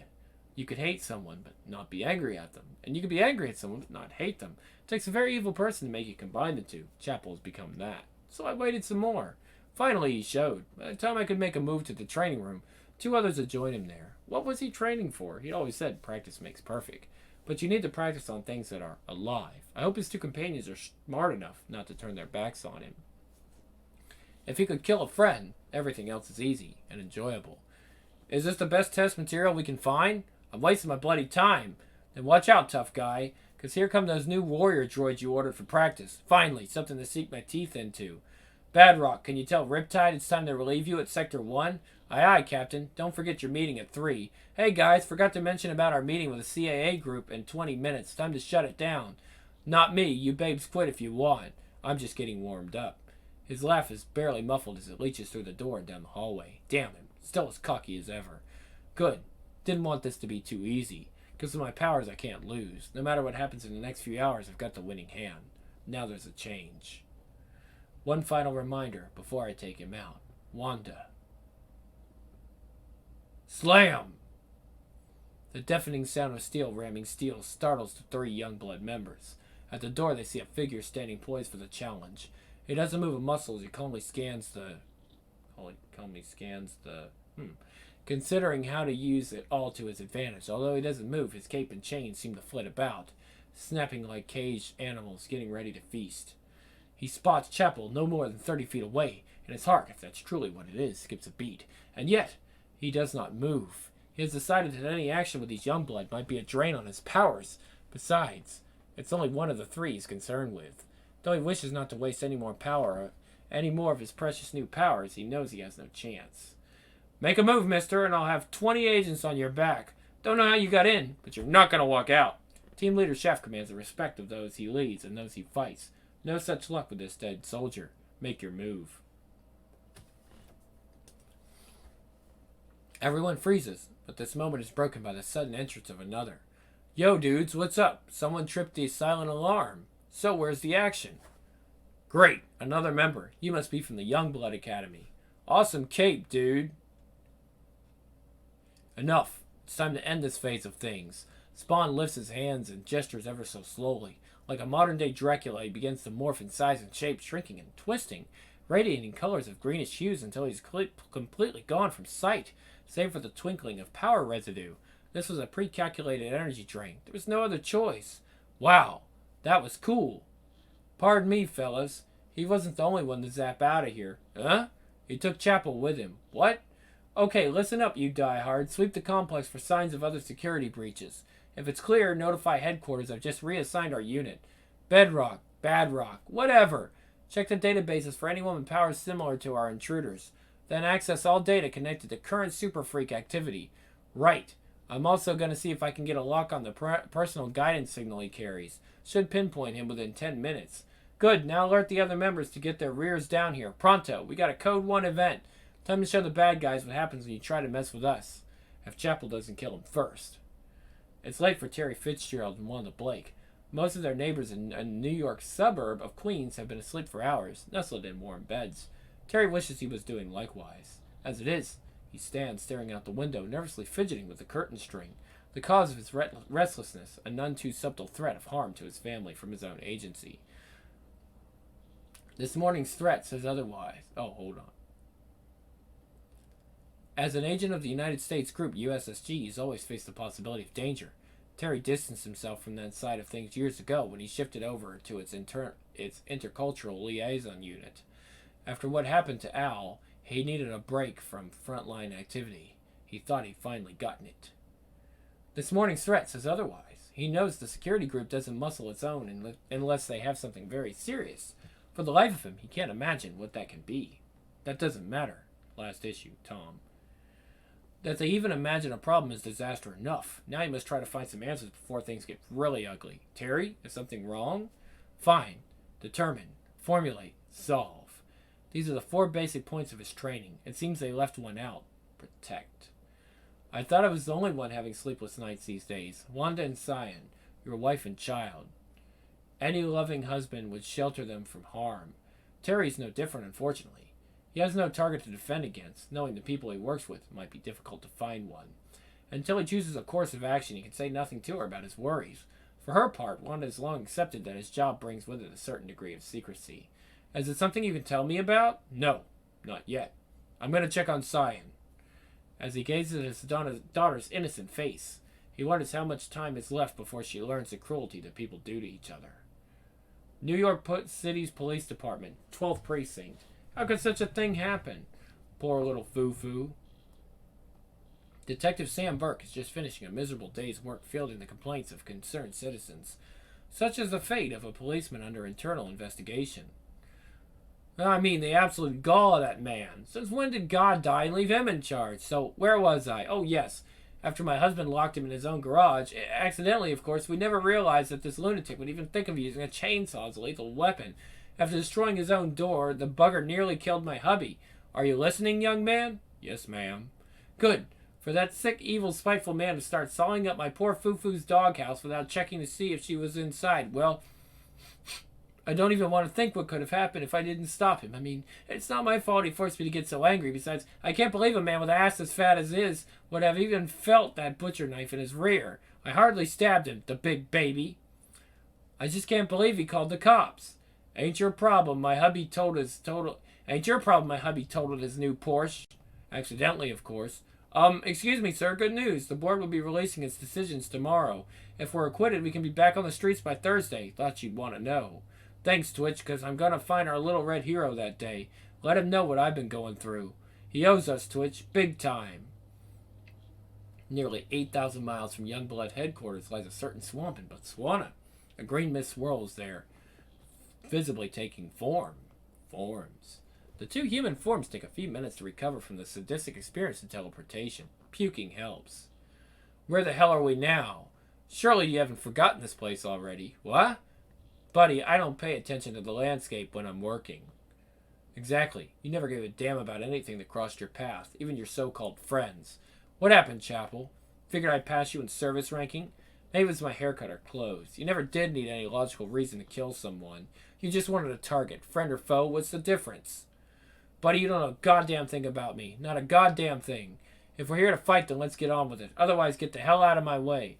Always the tough guy, eh? I've forgotten how deep your arrogance could be. Everything I am you gave me. You gave to me in a roundabout way. The devil didn't make me. You did. He only took advantage after I was dead. As for fighting, you're damn right we're gonna fight. And by the way, your signal device, I've scrambled the signal. Your friends won't be helping you today. Spawn removes his cape in preparation for battle. Bud, you're completely nuts. He isn't disappointed. Nuts? Swack. Haven't you been listening? You killed me, stole everything from me, and you don't remember it. Well, look at what you made. I thought we were the same, that we loved our country, would kill for it. But friends, you don't slaughter friends. It was the enemy we were after that day. Guess I made a fatal mistake in trusting you. You're a crazy one, that's for sure. It's going to be a pleasure breaking your scrawny little neck. Let's end this now. You haven't changed in all these years. So full of yourself. Always did think you were the best, even with the ladies. Isn't that right, Don Juan of Killers? What did you call me? Dear Lord. Al? Chapel's mind is elsewhere for an instant, focused on events years past. Your boss, Jason Wynn, had given you a new assignment in Botswana. You had mixed with the U.S. units, wait for things to heat up, then kill your target. You're the only one who can get close enough to Al Simmons. Yes, he was a friend, but your briefing called him for a spy for your agency's enemies, who'd been flaunting his presidential status as a smokescreen. Details were given. Of course, you verified nothing. Such is the mark of a good soldier. Never question authority, just follow orders. Who better to kill a security problem than an obedient puppet? For you, Chapel, getting the job done was a source of pride. That pride was stronger than any relationship. You even bought all of Simmons' drinks that night. When the time came, you casually loaded your laser pack, walked up to him, and fried his brains to a crisp. A job well done. Now to get the word out. Government officials confirmed today the casualties in the U.S.-Botswana conflict include Lieutenant Colonel Al Simmons. He was best known for the courage he showed while thwarting an assassination attempt on the former president. Although no details were given, a statement read by the White House press secretary said he died defending his nation. Okay, let's see if I got this straight. 43 U.S. soldiers have been killed so far in the U.S.-Botswana conflict, but the government singles out just one of them to hold up as a glowing example of truth, justice, and the American way? What about the other 42 dead officers? Is only Simmons to be granted sainthood? Today, we mark the passing of a soldier as uniquely significant in the armed forces as he was in the media. Lieutenant Colonel Al Simmons, who just 2 years ago was voted one of our 10 sexiest men by People magazine, has been less prominent this past year. Though this charismatic gentleman fought for our safety every day, it was his bravery during the Hinckley incident that marked him in our memories. Simmons was among that elite branch whose activities were covert but broadly defined as upholding the security and interests of these United States. Services will be held later this week at Arlington National Cemetery in Virginia. Both the President and Vice President are expected to attend, as well as officers from all branches of the armed services. Simmons' widow, Wanda Blake, is in seclusion and unavailable for comment. Or is there something more here? Call me a cynic, but is it just coincidence that the President is pulling at our heartstrings and vowing to build U.S. activity in the war just as the polls show his popularity at rock bottom? Nice move, Mr. President. Great timing. Nothing like a good war and a dead hero to keep bolstering your standing. Oh, to help bolster your standing. Then again, I could be reading too much into this. Unconfirmed reports say that Simmons was caught in an enemy ground sweep and tried valiantly to draw fire away from his fellow soldiers. It is such acts of courage that make us all proud of the war effort in Botswana. Lieutenant Colonel Simmons, though very special in his own right, considered himself an equal to any and all who would put their lives on the line for freedom and democracy, said a Pentagon spokesman. You're not real. Quack. You can't be. Oomph. It must be Geiger messing with me again, always throwing some illusion or trick at me. But to use Simmons, that's a good one. That traitor's already died once. Let him rot in hell. You got your own problems to worry about. It is me, Chapel. I'm dead, all right? But not dead enough that I can't take a punk like you. Maybe it's you and maybe it's not. Never could stomach your whining all the time, trying to fix everything. You were always the goody two-shoes. You always were the goody two-shoes. Think you're screwed? Then damn you. It was me who took the serum, not you. I'm the one poisoned with HIV. Gush. So screw your sob story. How pitiful you become. I didn't take the serum because Juan and I were trying to conceive. So you believe what you want. I don't care. But it is me, back from the dead, with more power than I need, but little else. You don't scare me, Simmons. I killed you once. I can do it again. Wrong. I'm the one here in position to kill. You'd be dead if that's what I wanted. It's not. You see, Chapel, when I died, friends and family mourned. My death caused a lot of sadness. Aye! But if I killed you, no one would give a crap. You don't have any friends or family who would shed a single tear. Only thing you ever cared about was one-night stands. A bunch of whores who didn't give a damn about you the next day. That's all you've got. All you'll ever have. Well, I can fix that. You stole everything I cherished, everything I loved. Time I even the score. Ah! Here's your tracking device. It works fine now. Your pal should find you sometime. I want to see how tough you really are. If you can keep this war on a personal level. 8 hours later.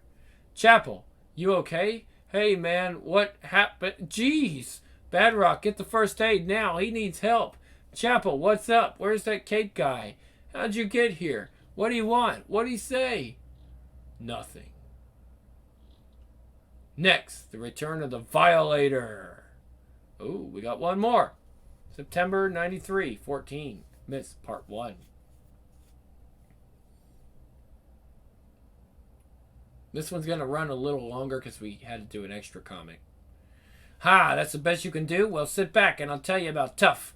I used to work for a dude who was so mean he'd make you puke. You know, the kind so sick they make you sick. Well, the dude couldn't be everywhere at once, so he'd call for help on the really rough assignments. Only the baddest, meanest, toughest, rottenest employee would get the call. And it was always the same guy who would get the call. A guy who'd make Schwarzenegger, Stallone, and Van Damme look like the Three Stooges. And guess who that tough-as-nails worker was? I help you out. It was I, humble little old Violator. Give me a break, please. Save the applause to the end. Feed us another line, you fat little loser. Ha-ho, surely you're pulling my leg. You wouldn't be so insolent if you knew the legend you now face. I'm part of history, kids. Thousands of tales tell of my prowess, but none have gotten it quite right. Tonight I'll graciously honor you with the truth. Listen, old man, we ain't got time for this kind of crap. Tell him, Clint, we want fairy tales, we'll go to the movies. That's where real men live, right, Spaz? I'm with you, Mark. Let's blow out of here. This dude's wasting my time. Now, boys, I gave you the courtesy of hearing about your heroes. I ask only for a few moments of your time as I tell you about my adventures. Eat my shorts. Come on, guys, let's get out of here. Why, you little punks? No time for anyone but yourselves? You know I should kill a whole lot of you, but I kind of admire your pussy attitude. Reminds me of myself. So I'll buy you if I have to. Wow. Shut up, Spaz. Awesome. Is this all? Oh, no, it's awesome. Is this all? Shut up, Spaz. Okay, old man, we're all ears. Is this counterfeit? Silence. My tale begins. Okay, well, they seem legit. Over 800 years ago, there lived an evil wizard. His soul was as dark as coal. The inhabitants of the surrounding lands feared his very presence.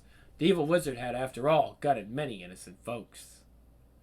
Men, women, even babies, few were immune to his barbaric ways. Permanent stains of blood etched across his battle gear.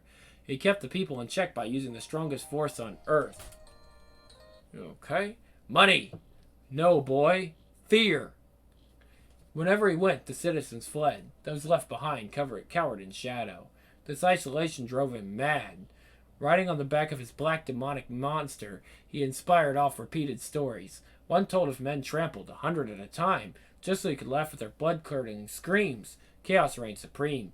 It was said that he derived great pleasure as well from watching others do battle, his twisted way of unwinding. One such incident brought the region's ruler of that time, King John IV, into conflict with a neighboring territory. No harm shall come to this town, not while I live. Oh, excuse me. While the two armies struggled, the dark wizard stood idly by, watching gleefully as the raping and pillaging of each town grew more frenzied. He seemed to take pride in his apathy. No harm shall come to this town, not while I live. The people grew to hate him more and more as he stood by, doing nothing. So why didn't somebody ace him? That's easy. They were all chicken. No one had the guts to stand up to him. Wrong. My boss hand picked me to go take him out. You're 800 years old? Oh, please spare me. Quiet, Clint. I want to hear this. I accepted my assignment without hesitation. The people of the village welcomed me into their homes. These willing townsfolk all opened their hearts to me. Every last one. The night I arrived, we ate like kings. It was a feast the likes of which had never been seen. The hero had finally arrived. Word of my presence spread quickly. I soon visited the surrounding villages. I wanted to assure them all personally that I was now their sworn protector.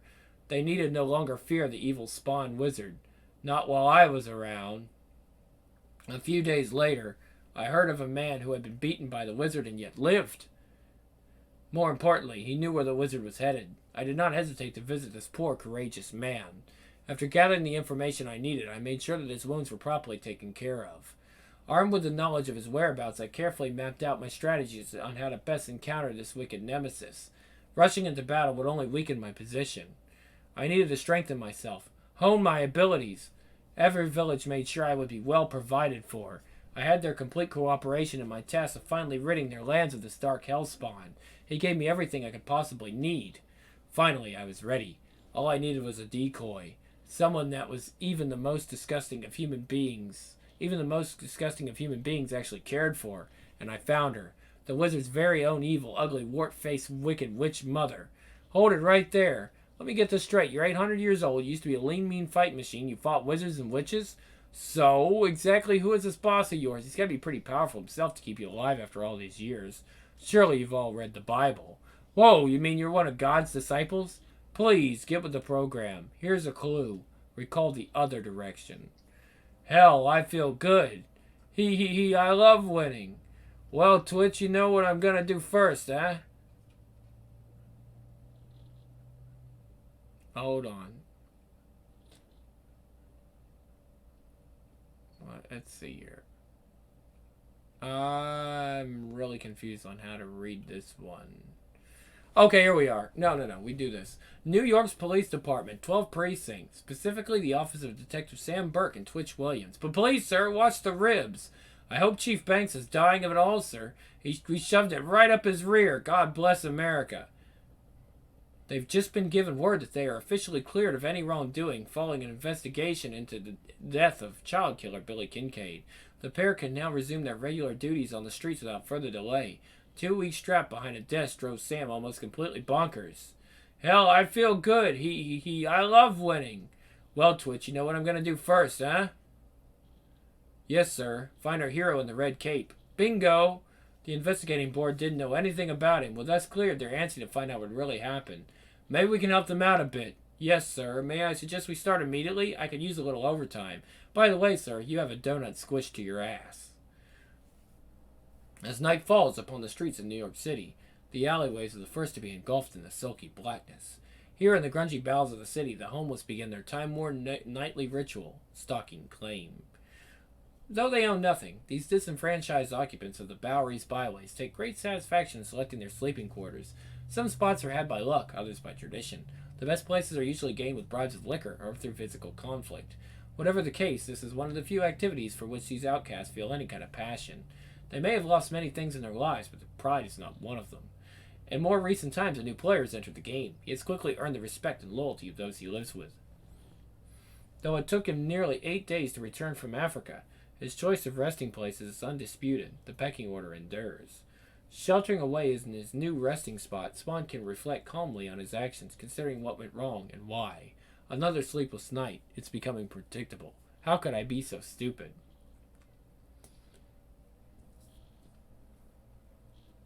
I've let anger dictate my actions. Chapel now knows I'm alive. Up to now, my greatest advantage was my death. No matter what I did, I was clean. No one would think that a dead man was responsible. They've been chasing shadows and red herrings.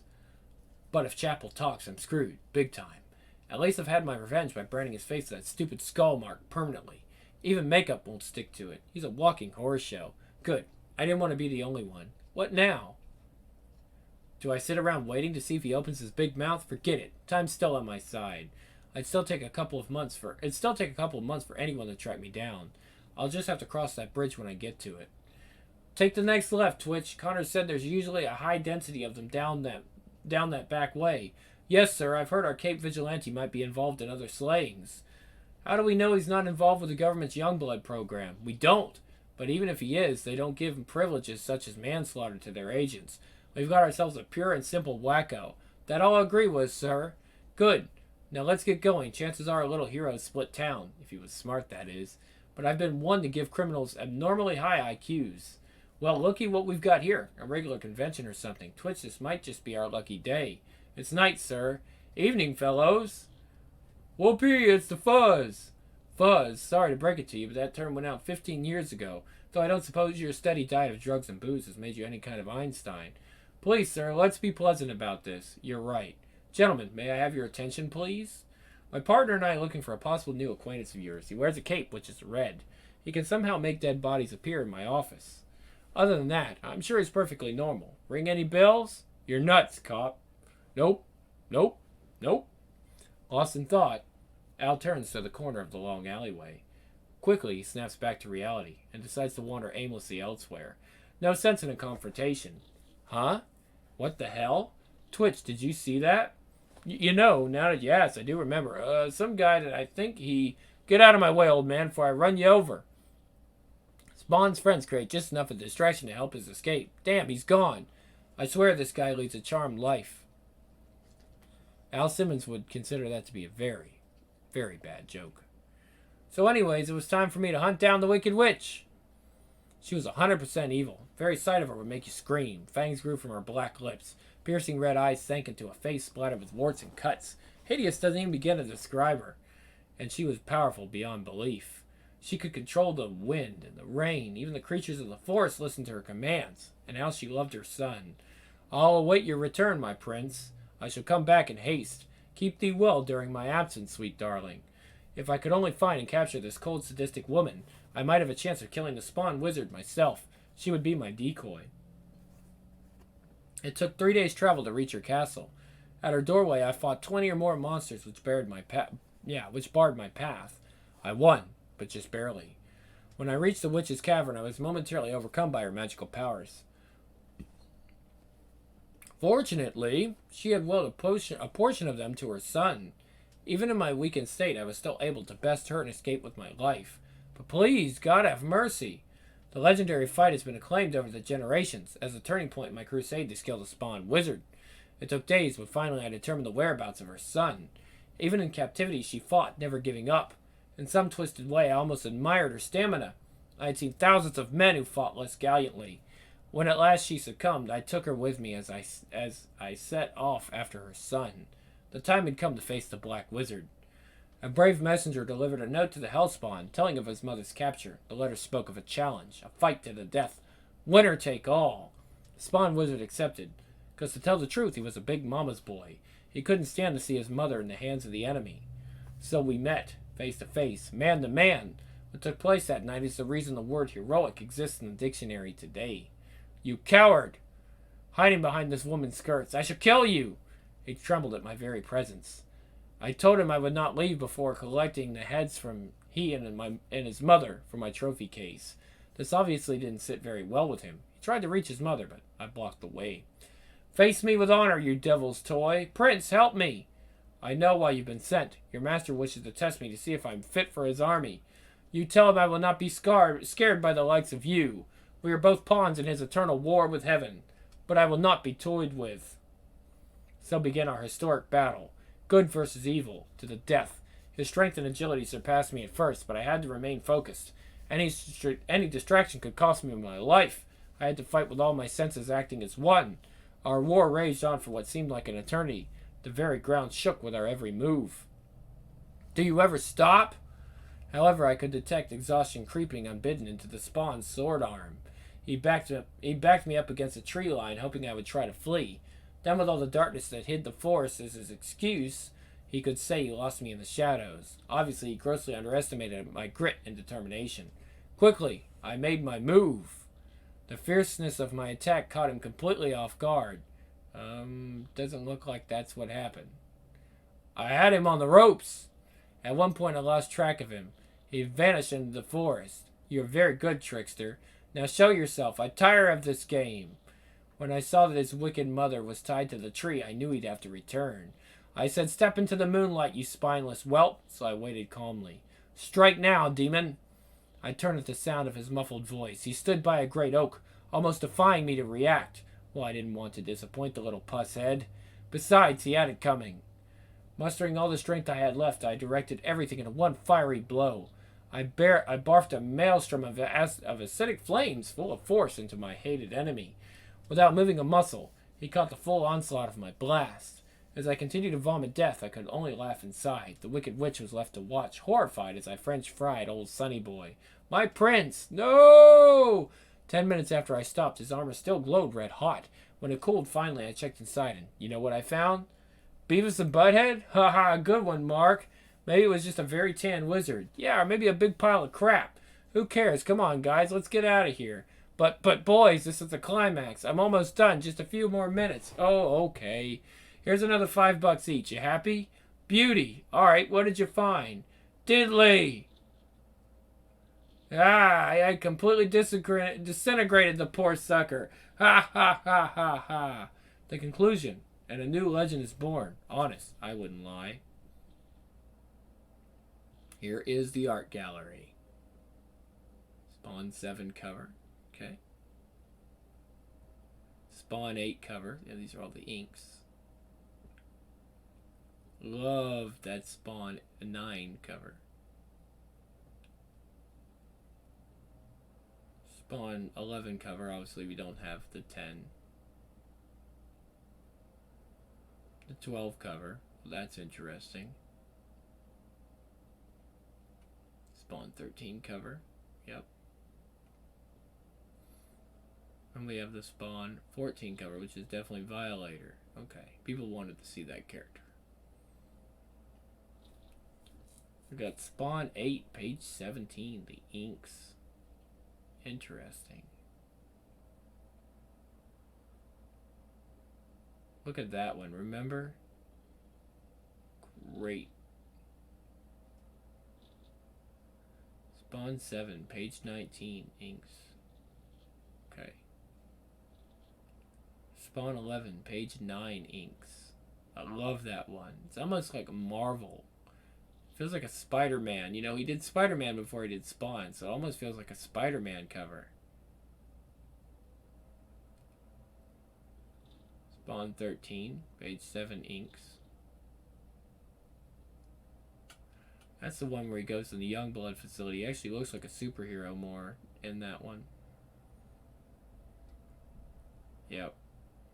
That one's really good. Yeah.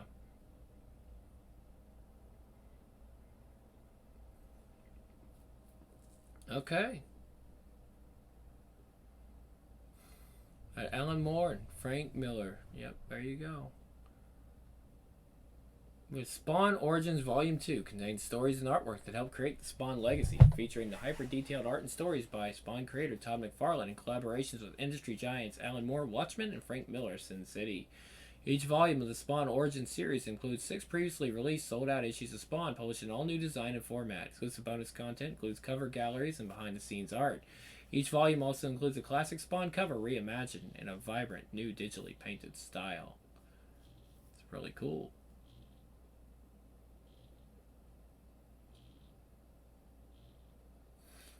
7 to 9 and 11 to 14. There you go, guys.